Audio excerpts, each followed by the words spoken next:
Uma boa noite a todos. Hoje é dia 22 de novembro de 2021. Essa é a página do Centro Espírita Pioneiro da Luz da cidade de Piratuba, Santa Catarina. Convido a todos os nossos amigos para que se unem conosco em pensamento e possamos realizar uma oração para darmos início aos estudos dessa noite. Vamos pedir a Deus, nosso Pai, a Jesus, nosso Mestre, aos Espíritos da Codificação, que nos auxiliem e nos inspirem nas lições de hoje, que o Cristo possa falar conosco através do tempo, através das lições do seu Evangelho, da sua vivência, para que nós, seus irmãos, seguidores da sua seara, futuros e possíveis trabalhadores da sua seara bendita, possamos entender e buscar dentro de nós os elementos necessários ao desenvolvimento das lições que o Mestre se esforça desde há muito para trazer até nós. Que os bons espíritos estejam conosco, que os espíritos da casa espírita nos iluminem e que nós possamos nos desincumbir desse desiderato a contento do Mestre. Que assim seja. Para a noite de hoje, nós nos inspiramos no Evangelho segundo o Espiritismo, no capítulo 2, sob o título Meu Reino não é desse mundo.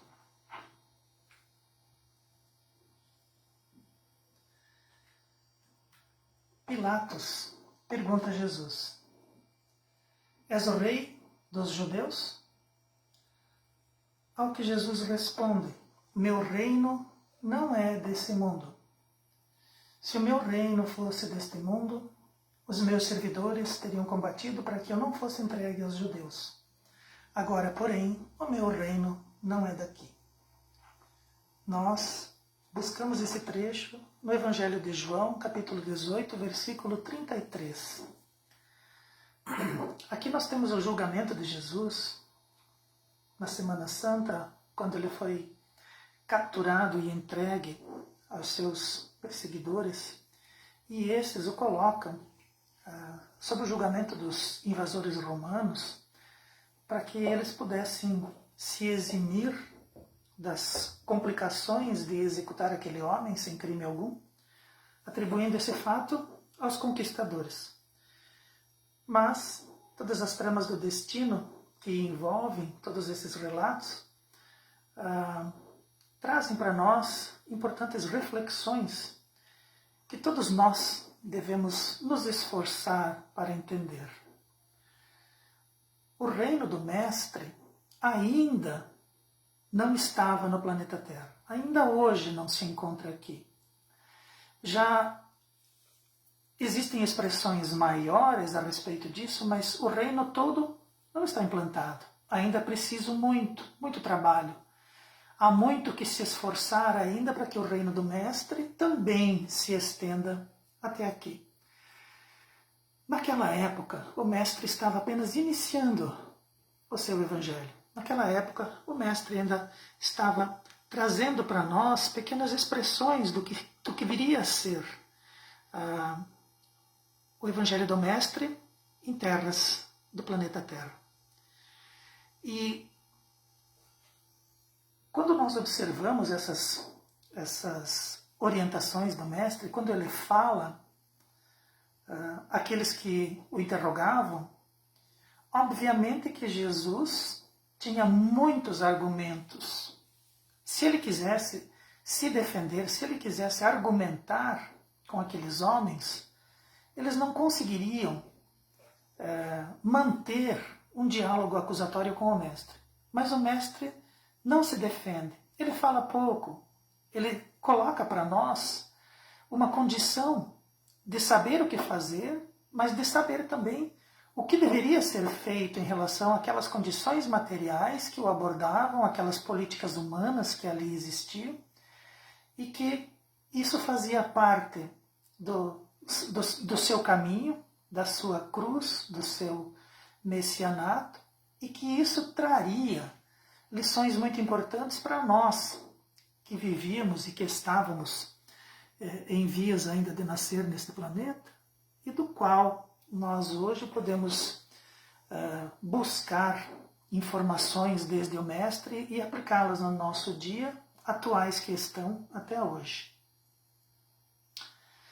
E por essas palavras, quando o Mestre fala do reino dele, quando ele fala que o reino dele ainda não era aqui, o Mestre deixa claro que a vida na Terra não é exclusividade, pois fora da Terra existem outros reinos, com líderes como Jesus. E no caso dele, no caso de Jesus, existem reinos celestes. E o Mestre também diz que esses reinos são sucessão desse aqui, que vivemos na presente vida material, na presente vida material de cada um. O Mestre disse que ele iria na frente e que ele prepararia um lugar para nós. Então, o plano material, a vida material de cada um de nós, ele compreende uma passagem, ele compreende um aspecto. Existem outros aspectos, existem aspectos diferentes dessa vida material. E o Mestre diz que existem outros reinos, que existem outros locais, fora do reino terrestre. Ele deixa claro isso. E ele vivencia isso. Ele vive conosco, sofre as agressões ao seu corpo, desencarna, volta no terceiro dia, demonstrando através da sua convivência com os seus apóstolos que ele estava de volta ao planeta Terra, que era possível, depois da morte do corpo, se reencontrar as pessoas com quem convivemos e com quem amamos. Existem liturgias que nos deixam pensando a respeito disso, que dizem que Jesus, por ser especial, ele era capaz de realizar esses prodígios. Jesus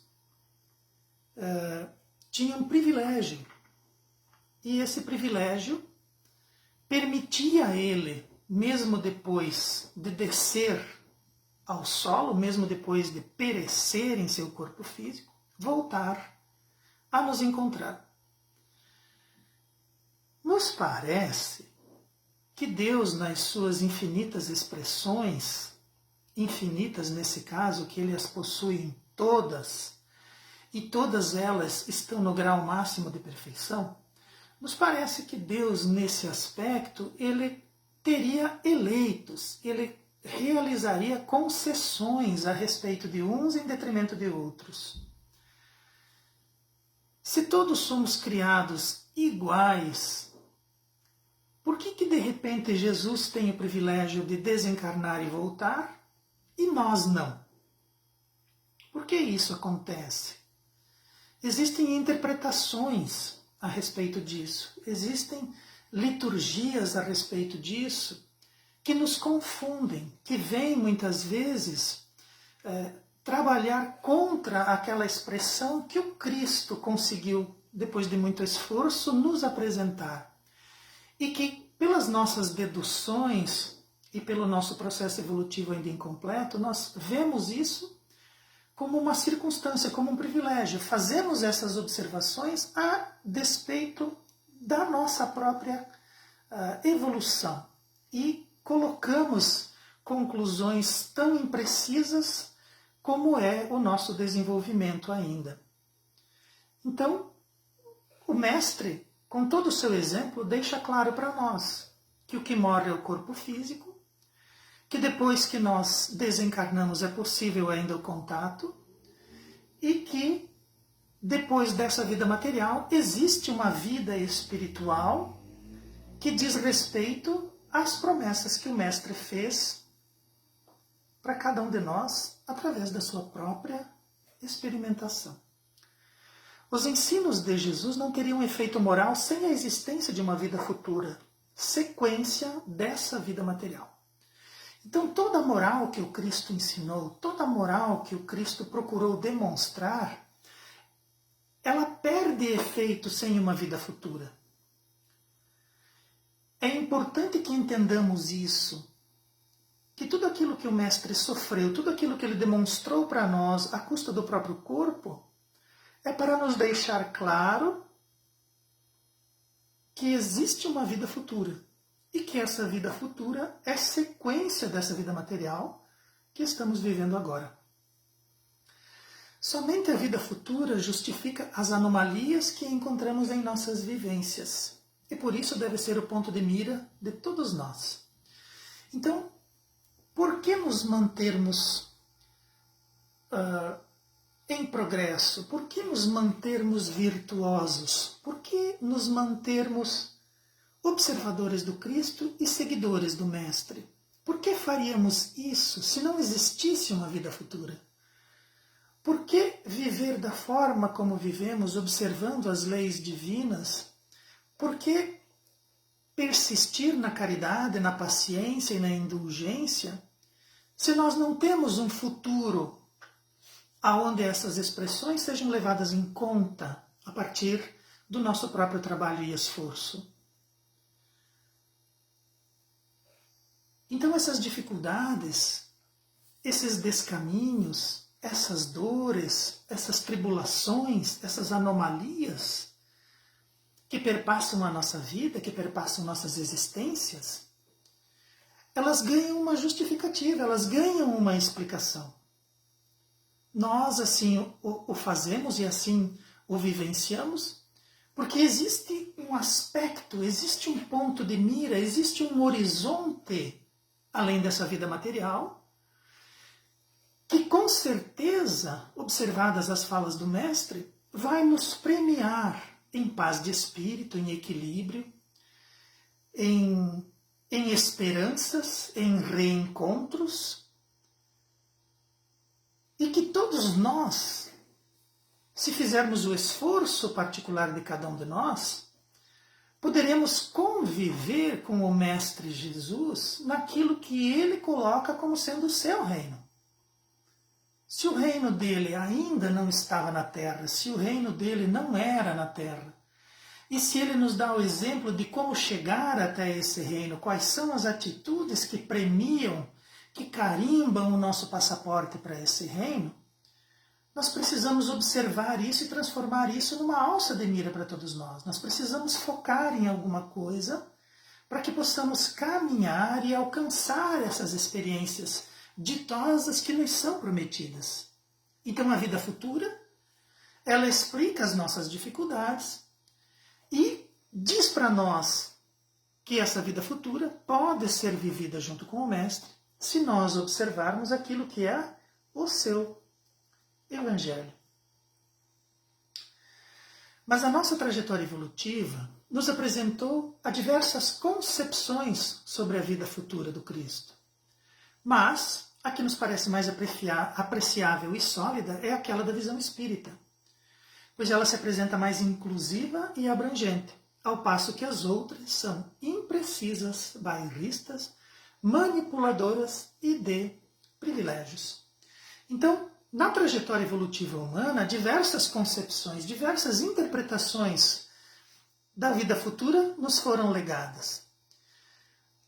Todos observam através dos acontecimentos narrados pelos evangelistas e, a partir dos acontecimentos narrados pelos evangelistas, as concepções, as visões foram sendo traçadas.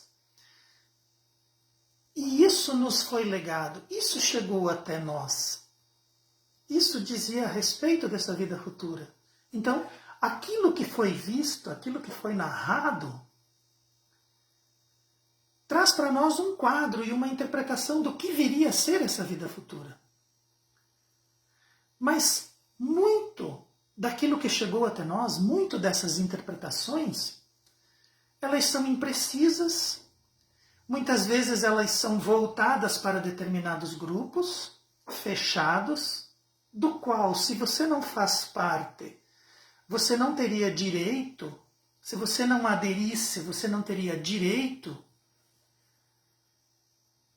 a conhecer ou a entrar nessa vida futura. Então era uma visão muito bairrista. Visões manipuladoras e privilegiadas, aonde alguns deveriam trabalhar, muitos deveriam trabalhar para que alguns assim pudessem se sentir. Então, tudo eivado do nosso pensamento humano, tudo eivado da nossa insignificância evolutiva. Mas existe uma visão mais moderna, que ela é uma visão sólida. Ela é uma visão apreciável, aproveitável, que é aquela da visão espírita. O Espiritismo traz para nós uma nova visão a respeito dessa vida futura. A partir dos mesmos fatos, nós podemos tirar novas conclusões e conclusões mais abrangentes. Mas isso nos foi apresentado pelos espíritos.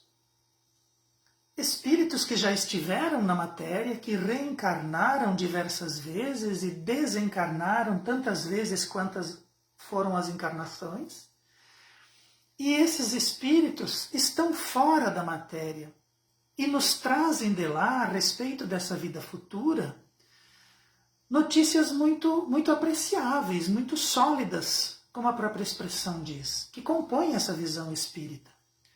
E esses espíritos, estando fora da matéria e sabedores do que significa estar encarnado e compreendedores do que existe no teatro da matéria e das energias e das pressões que isso exercem sobre os encarnados, eles compreendem e ainda assim aceitam as dificuldades dessa divulgação e as críticas que possam vir dela. Então a doutrina espírita traz essa visão, essa nova visão sobre a vida futura, essa nova leitura sobre a vida futura. E nós precisamos compreender essa visão, em detrimento das outras, que nós já conhecemos, para que nós possamos não cair mais nesses bairrismos e nessas manipulações e nesses privilégios que outras visões da vida futura, outras interpretações do Evangelho do Cristo nos legaram até agora. O próprio Mestre revelou muito sobre a nossa vida futura, mas pontuou que muito ainda deveria ser dito. Razão pelo qual julgamos que a própria revelação sofre evolução e acréscimos, condizentes com o nosso grau de aperfeiçoamento e capacidade de absorção. Então o Cristo revelou para nós muitas coisas, mas ele também disse que muito ainda deveria ser dito. Então essa revelação do Cristo, esse aspecto da revelação do Cristo, ele também sofre acréscimos, ele também sofre evolução. Assim como houve evolução quando os espíritos, recebendo a incumbência do próprio Mestre, trazem para nós a visão espírita do que seria essa vida futura, narrada pela voz do Cristo. E essa evolução, esses acréscimos, essas novas visões mais modernas, elas estão condizentes com o nosso grau de aperfeiçoamento. Nós evoluímos. A nossa capacidade de absorção e de interpretação e a nossa visão acerca dos fatos e da linguística e dos fatos históricos, ela também aumentou. Então é possível que agora, olhando daqui e tendo o auxílio dos espíritos, nós possamos observar esses aspectos das revelações do Mestre com outros olhares, com olhares mais centrados, com olhares mais aprofundados, com olhares mais intelectualizados, com olhares mais sérios, mais comprometidos, para que nós não caiamos no erro do passado, para que nós não estejamos ainda militando em aspectos obscuros e em aspectos não divulgados dessa revelação. Então o próprio Mestre sabia disso e disse, olha, eu vou pedir para o Pai que mande para vocês aquilo que pode elucidar aquilo que falta a ser apresentado. Aquilo que o Paracleto, o Consolador que viria e que estaria conosco para sempre. Então ele não poderia ser uma pessoa, porque o Mestre é aquele que caminha conosco em todo o nosso processo evolutivo, em todos os tempos. E que nós teríamos um Consolador que nos auxiliaria nesse processo, que o Mestre enviaria para nós, quando nós estivéssemos mais habilitados e com capacidade de compreensão. O Mestre conformou sua revelação ao estado evolutivo dos homens daquela época, apresentando a vida futura como um princípio e uma lei da natureza, do qual ninguém pode escapar. E assim, ideia incompleta fazemos sobre ela, falseando sobre diversos pontos. Então, quando o Mestre falou, ele não deixou nada escrito, ele inclusive falava por parábolas, ele falava por histórias. E ele fazia isso porque aqueles homens, naquela época, se apresentavam em um estado evolutivo que isso era necessário. E ele coloca essa vida futura, ele coloca essa capacidade de compreensão como um princípio, uma lei da natureza. Olha, existe uma vida futura e é possível nos adequarmos em nossa jornada para carimbarmos o nosso passaporte para esse lugar, para essa natureza que nos aguarda. E ele também disse que ninguém ficaria para trás. Ele estava incluindo toda a pleiade de espíritos, que somos nós, matriculados aqui no planeta Terra.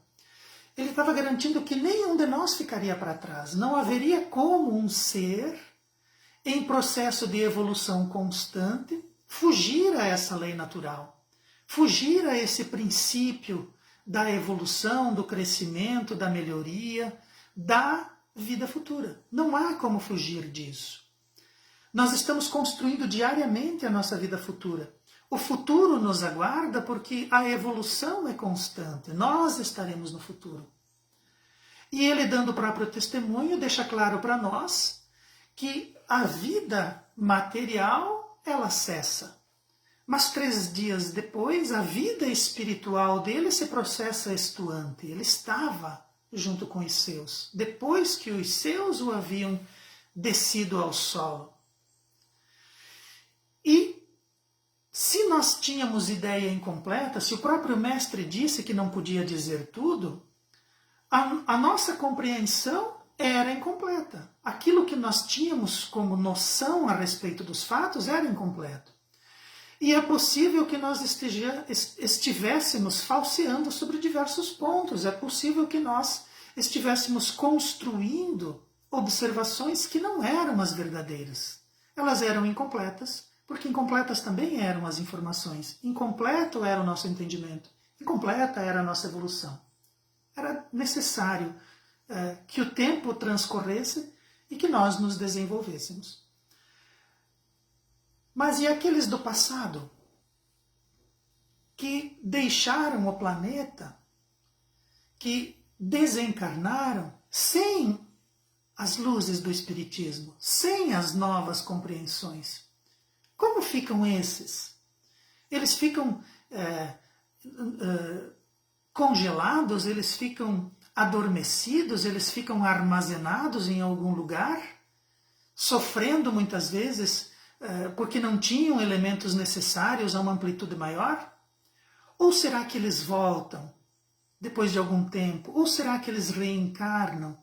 E daí nesse processo eles encontram a si mesmos melhorados, eles encontram a sociedade a si mesma desenvolvida e eles encontram elementos novos, mais completos, que fazem com que a sua compreensão também seja melhorada, encontrando mais explicações, encontrando mais aspectos e fazendo ideias mais corretas a respeito do Evangelho do Cristo. Qual parece ser a ideia mais nobre e a ideia mais condizente com a evolução? Com o Espiritismo, a vida futura deixa de ser mera hipótese. Então, aquilo que o Cristo prometeu como vida futura, como a vida que vem, a próxima vida, ela não é mais uma hipótese. E muitas correntes filosóficas apresentaram isso como uma hipótese. Porque Jesus falava, então aquilo que ele falou talvez não seja uma hipótese. Com o Espiritismo, a vida futura deixa de ser uma hipótese e torna-se uma realidade que os fatos demonstram. Que fatos? Os espíritos. Os espíritos, que são virtudes do céu, que nos narram testemunhos nos pormenores e falam minúcias, como de um país que fosse por nós desconhecido. Então os espíritos, eles se mostram a si mesmos. Os espíritos vêm e dizem, olha, nós já estivemos encarnados. Nós encarnamos e desencarnamos diversas vezes. Estamos vivendo o plano espiritual, a vida espiritual, mas vamos reencarnar novamente quando for necessário. E aqui funciona desse jeito. Aqui acontece isso. Aqui nós vivemos assim. Eles falam, eles se mostram, eles dão os seus testemunhos, e os seus testemunhos são pormenorizados. E eles falam de um lugar que eles conhecem, mas que para nós, parece um país desconhecido, mas que nós, ouvindo os seus relatos, temos como colocar para nós mesmos novas imagens, novas noções, aspectos mais aprofundados. Os próprios espíritos dizem que existe uma vida espiritual. E qualquer um que visite um centro espírita, qualquer pessoa que tenha noção e que se dedique à reprodução dos fenômenos espíritas, encontra espíritos que assim o narram, conhece, percebe, recebe notícias de espíritos que estavam encarnados e que hoje vivem a realidade espiritual. Muitas pessoas, às vezes, quando a gente fala espíritos, quando dentro da doutrina espírita nos referimos a eles, algumas pessoas ficam com medo, ficam receosas. Mas será que esses espíritos não são os demônios? Não são aquelas entidades empedernidas, proscritas por Deus para que vivam nos infernos? Será que esses espíritos não são os demônios que vêm e que dizem que são espíritos, que dizem, que nos enganam, que nos desviam? Será que não é isso? E muitas vezes esses nossos irmãos acabam por situar, acabam por colocar aqueles que são pessoas queridas, aqueles que são familiares, aqueles que são os nossos amores, os nossos queridos, sejam filhos, sejam pais, sejam irmãos, colocam esses indivíduos num local obscuro que, ao meu ver, mete mais medo do que explica, e julgam isso como sendo o correto, julgam isso como sendo um aspecto factível, e não da existência do espírito após o corpo. Como se fôssemos capazes, como se fosse possível um processo evolutivo em uma única encarnação. Quando vivemos muitas e não damos conta, imagine uma só. E muitas vezes desencarnando antes de nascer, muitas vezes desencarnando depois de realizar muitas coisas depreciativas, causando problemas para a sociedade, para as famílias, para os grupos, atrapalhando o processo evolutivo e a evolução e o progresso. Isso nos leva a pensar que esses espíritos, eles são sim aquilo que eles dizem. São os espíritos daqueles que estiveram na Terra, que continuam vivos, que continuam capazes, que mantêm a sua individualidade, que são capazes de se comunicar conosco, como o próprio Cristo fez, como o nosso próprio Mestre fez. O Cristo poderia ter dito que ele era um privilegiado e que nós outros ficaríamos dormitosos, que nós outros ficaríamos guardados, armazenados em algum local, esperando, mas ele não disse isso. O próprio Mestre demonstrou que depois da vida material existe uma vida futura, existe uma vida espiritual. E essa vida espiritual é povoada, porque é um reino. Ele disse: o meu reino não é daqui. E se o meu reino fosse, aqueles que são os meus enviados, aqueles que são os meus seguidores, então ele estava se referindo a quem? Aos anjos? Outra estirpe de entidades privilegiadas que nascem prontas, nascem perfeitas e não precisam reencarnar, não precisam sofrer tribulações, não precisam encontrar doenças, não é possível isso. Alguns que têm tudo e que não precisam sofrer nada, e nós que somos colocados nesse aspecto de sofrimento e de dificuldade. Antes, todos nós, mesmo aqueles que são anjos, passam pelas dificuldades, evoluem, aprendem, alcançam as comeadas e aí sim, por mérito próprio, através de um Deus de justiça, podem então se apresentar como criaturas voláteis, como anjos, como guias, como mensageiros do Pai.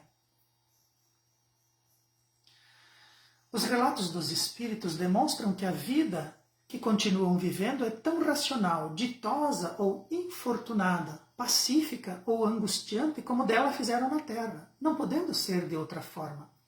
Num perfeito bailar da lei de ação e de reação, fazendo valer a justiça de Deus. Então os próprios espíritos dizem: olha, nós continuamos vivendo.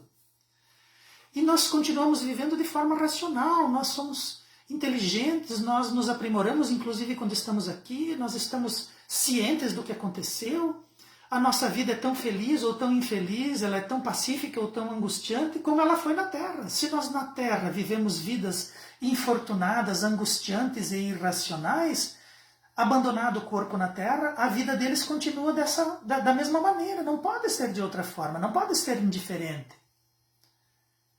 Não pode haver uma solução de continuidade. É uma lei de ação e reação, é uma justiça divina agindo. Se você se prepara na Terra, olhando do aspecto espiritual, você fará para você próprio uma vida melhor.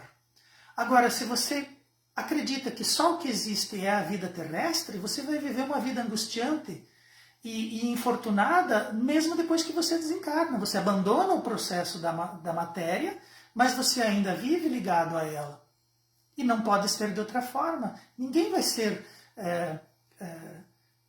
obrigado a se transformar de uma hora para outra. Ninguém vai ser constrangido a viver de uma forma que não conhece ou que não aceita. Mas que mudar isso depende de nós. E os próprios espíritos dizem isso. O testemunho deles é racional. E eles dizem: olha, a maneira como vivíamos na Terra, continuamos vivendo aqui, com as mesmas alegrias e com as mesmas dificuldades. E isso é uma lei, a lei de ação e reação. Isso é a justiça divina agindo. Se a doutrina espírita fosse uma concepção puramente humana, extraída das observações e interesses dos homens, somente teria as luzes daqueles que a conceberam, limitando-se a atender exigências e adequando-se para sofrer as menores críticas possíveis, ficando bem ao gosto geral. Então, se essa doutrina dos espíritos, e Kardec disse que a doutrina era deles, Kardec disse que ele era apenas um decodificador, Kardec dizia: a doutrina não é minha, a doutrina é dos espíritos e eu somente sou aquele carregador de caixas. Eu trago essa doutrina e coloco ela para nós, enquanto criaturas materializadas. Então a doutrina é dos espíritos. Mas se a doutrina não fosse dos espíritos, fosse uma concepção de um grupo de pessoas, ou se fosse a concepção de Kardec, a doutrina espírita teria somente as luzes de quem o concebeu. E aquilo que são as luzes a respeito de concepções humanas, nós já conhecemos. Todas as religiões, todos os cultos, todas as seitas, todas as doutrinas cristãs ou não cristãs que conhecemos, elas são bem ao gosto de quem as concebeu. Essas doutrinas têm as luzes daqueles que as conceberam. A doutrina espírita não. A doutrina espírita é uma concepção de espíritos. E os espíritos, sabendo das limitações humanas, sabendo da nossa dúvida, sabendo do mergulho na matéria, o que significa, os espíritos não estão preocupados em agradar. Eles não estão preocupados em adequar aquilo que é a mensagem deles, para que a mensagem espírita não sofra críticas. Podemos criticar à vontade, podemos exigir mudanças, podemos fazer o que quiser. Como é que nós vamos pressionar esses espíritos a mudarem as suas histórias? Como é que vamos pressionar esses espíritos para que eles troquem, para que nós tenhamos mais gosto a respeito da doutrina espírita? Eu não gosto da doutrina espírita. A doutrina espírita, para que eu gostasse dela, ela teria que ser assim. Os espíritos não estão preocupados com isso. Eles estão acima da crítica. E a nossa crítica, por ser uma pleiade do Espírito da Verdade, muitos espíritos concorreram para que a doutrina acontecesse. Então, se nós vamos criticar a doutrina espírita, porque a doutrina espírita não atende às nossas exigências, eles não estão nem aí. Eles não vão mudar, porque eles sabem da verdade. E se nós não sabemos da verdade, quando nós a descobrirmos, nós vamos perceber que as nossas críticas eram infundadas, que nossas críticas não eram embasadas, e que nós estávamos militando, estávamos combatendo alguma coisa que não é. Não atende, não está sob as luzes de quem concebeu. Não são observações ao interesse dos homens. A doutrina espírita atende ao interesse dos espíritos. E ela está acima das críticas. Ela não espera agradar, ela não espera atender à exigência dos encarnados, ficar ao gosto dos encarnados. Ela se apresenta, ela é a verdade, queiramos ou não. E mesmo porque, se nós agora não somos espíritas, quando desencarnarmos, nós nos tornaremos. Aí nós vamos dizer, olha, então é verdade, existia mesmo a realidade espiritual repleta de espíritos. E cá estamos nós, né, conscientes, vivendo a realidade espiritual. E daí nós vamos dizer assim, que bom, a doutrina espírita então não se importava com as minhas opiniões, mesmo porque os espíritos não estão mais na matéria, estão vivenciando a realidade espiritual, e eles vêm e nos alertam, queiramos ou não. Quanto mais claro, preciso e possível for o entendimento a respeito da vida futura, mais inabalável é a nossa fé no porvir, acarretando consequências no desenvolvimento da nossa moral e também do nosso ponto de observação da vida material e de como ela se apresenta. Então, quanto mais claro for para nós, quanto mais os espíritos conseguirem trazer para nós com clareza, precisão a respeito da realidade espiritual, da vida futura, melhor vai ser a nossa fé, mais inabalável ela vai ser. E nós vamos acreditar num porvir, numa vida futura. Quando fala vida futura, nós não podemos não entender o que isso significa. É vida futura, vida. E nós vamos ter isso como um princípio inabalável dentro de nós. E nós vamos ter uma fé concreta, uma fé que sabe, uma fé racional. E nós vamos acreditar que aquilo que nos chega é obra divina. Aquilo que nos alcança é a lei de ação e reação. E a realidade espiritual nos facilita o nosso desenvolvimento. Então, nós vamos ter fé, nós vamos ter uma moral inabalável, e nós vamos ter um ponto de observação, nós vamos ter um ponto de vista da vida material e da vida espiritual que nos auxilia no nosso desenvolvimento. Nós vamos compreender o que é vida futura, nós vamos compreender o que é vida espiritual, o que é vida material e como isso nos auxilia. Quanto mais clara a doutrina espírita for, quanto mais preciso esse entendimento for para nós, mais inabalável e maior é a nossa fé no porvir, maior é a nossa compreensão da vida futura. Então, precisamos nos esforçar para observar a vida material e a vida espiritual de forma mais com mais elementos. A vida material nós a conhecemos, mas nós precisamos compreendê-la melhor.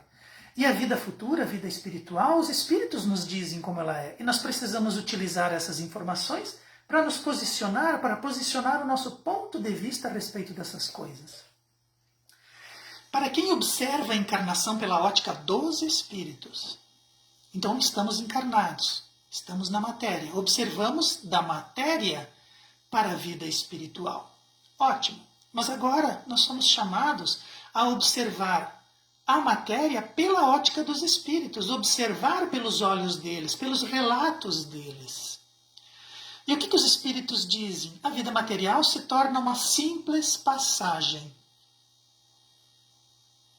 Então aquilo que nós temos como imprescindível, a vida material, nós estamos encarnados, os espíritos de lá dizem, olha, é uma simples passagem. Descrevem simplesmente como uma breve estadia num país ingrato. Alguns momentos em um país em que você não quer estar, cujas tribulações desse país ingrato são incidentes, que o espírito suporta com paciência, por saber que tem curta duração e o conduzem ao destino feliz que o aguarda. Então, se você está passando por um lugar e você encontra uma dificuldade, encontra um incidente, uma tribulação, você suporta isso com paciência porque sabe que aquele problema, aquele incidente vai passar já. Dura pouco, é de curta duração, cujo intuito é nos conduzir ao destino. O destino que é aquilo que nos aguarda. O destino é aquilo que nos interessa. Então as tribulações de uma viagem, as tribulações de uma passagem, paciência com ela. Ela dura pouco e nos conduz a alguma coisa do qual nós queremos alcançar. A morte deixa de ser a porta que se abre para o nada. Então a morte não é mais uma porta que se abre para coisa nenhuma. Ou uma porta que vai a um quarto de sono infrutífero. E a morte se torna um ato de liberdade, pelo qual o exilado possa voltar ao abrigo e convivência dos amigos depois de uma estada temporária, do qual só guarda a lembrança vaga das dificuldades. Então a morte deixa de ser uma passagem para o nada ou uma passagem para um quarto do sono, de sono infrutífero, ou de um cofre, a porta de um cofre onde ficamos guardados. A morte é um ato de liberdade. Somos libertos. Ganhamos a liberdade pela morte. E nos sentimos como aquele exilado que depois de algum tempo volta ao abrigo que é seu e volta à convivência dos amigos. E aquela temporada de estadia num país ingrato, ele guarda uma vaga lembrança. Existiram dificuldades do qual eu passei. Então a morte se transforma num ato de liberdade daqueles que aguardam o fim dos cursos. Quem duvida da vida futura do Cristo, quem duvida da vida futura do Cristo, tudo dá ao presente. Então, não existe vida futura, existe o presente. E acreditando somente na terra, torna-se como criança, que nada mais vê além dos seus brinquedos, que julga serem os únicos reais e cuja perda lhe ocasiona causticante pesar, constante tormento, transformando a existência em perene angústia. Então, quando a gente duvida da vida futura, da promessa do Cristo numa vida futura, vive somente aquilo que é o material e se transforma como se fosse uma criança. Então aquilo que nós temos enquanto encarnados não passam de brinquedos e o nosso comportamento, apesar de nós sermos adultos, é um comportamento infantil. E esse comportamento infantil faz com que a gente busque, que a gente julgue que as coisas materiais são as únicas reais. quando na verdade elas são, como está descrito, são brinquedos. Então o nosso carro é um brinquedo, a nossa vida, como ela está colocada, é um brinquedo. Os nossos bens materiais, sejam eles quais forem, são como brinquedos. E quando nós perdemos esses nossos brinquedos, é como se nós sentíssemos um jato quente, um jato causticante, um jato de calor que faz com que a gente sofra. É um tormento, um constante tormento. E a existência se transforma numa perene angústia, porque nós perdemos os nossos brinquedos, nós perdemos o nosso corpo. E a única coisa que existe, a única coisa real é a matéria. Quando nós duvidamos da vida futura, nós acreditamos que só o que estamos vendo e estamos apalpando é o que existe, quando na verdade existe a vida futura. A vida que o Cristo nos colocou, que Ele nos prometeu. E aquilo que nós estamos vivendo aqui é a nossa infância rodeada de brinquedos, que se nós perdermos, não podemos imaginar que vamos viver de forma feliz, antes viveremos de forma atormentada e angustiosa. Devemos compreender as coisas materiais como elementos necessários à nossa evolução.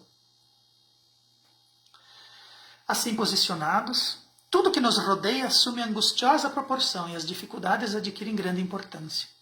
Então, se nós olhamos pelos olhos da matéria, tudo aquilo que nos rodeia ganha uma proporção gigantesca. É uma proporção enorme, mas de angústia.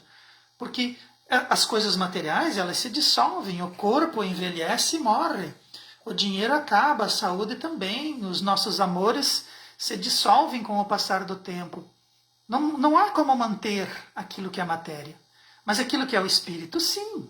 Ao passo que o espiritismo mostra que essa vida não passa de um elo, como se fosse um elo de uma corrente.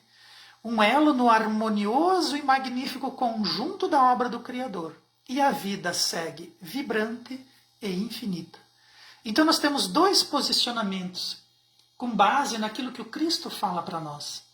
Um posicionamento materialista, cujas proporções levam a uma angústia, e as dificuldades adquirem uma proporção que às vezes nos sufoca, e nós temos uma visão espiritista, nós temos uma visão legada pelos espíritos, que diz que essa vida é um elo num grande conjunto, e que a vida segue vibrante e infinita. Eles dizem, se você quer uma prova, eu estou aqui, eu estou falando contigo, eu estou contando, eu estou dizendo, eu estou mostrando.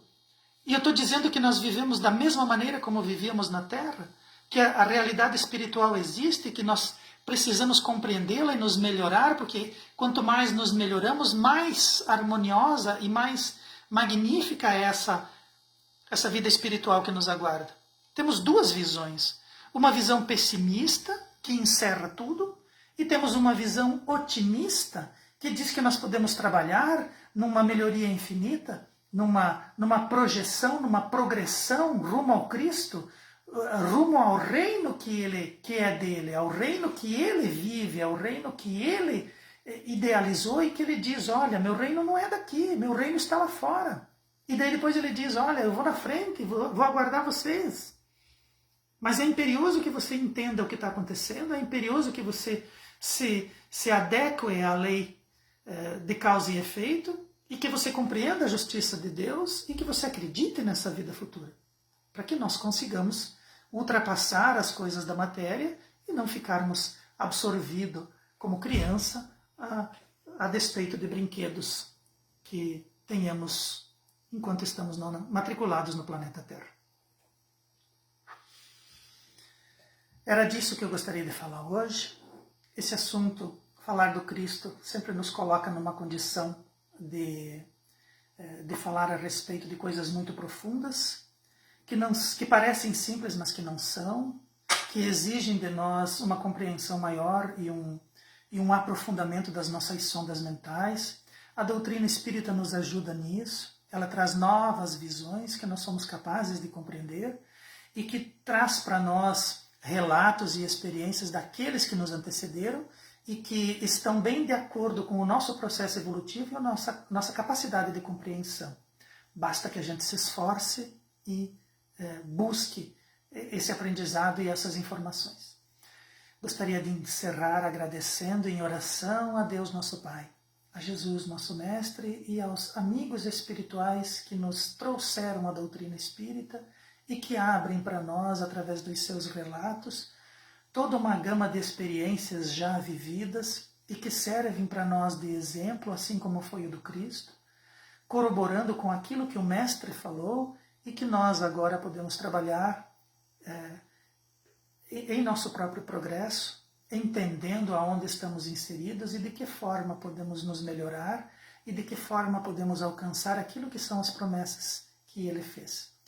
Que Jesus siga iluminando os nossos passos, que Ele seja luz no nosso horizonte, que os espíritos da codificação nos auxiliem nas interpretações que ainda não possuímos e que eles sigam nos inspirando e nos auxiliando, para que possamos também nós um dia servirmos como bons trabalhadores na seara do Mestre e como bons propagadores do seu Evangelho e da sua moral. Que assim seja. Uma boa noite a todos e muito obrigado.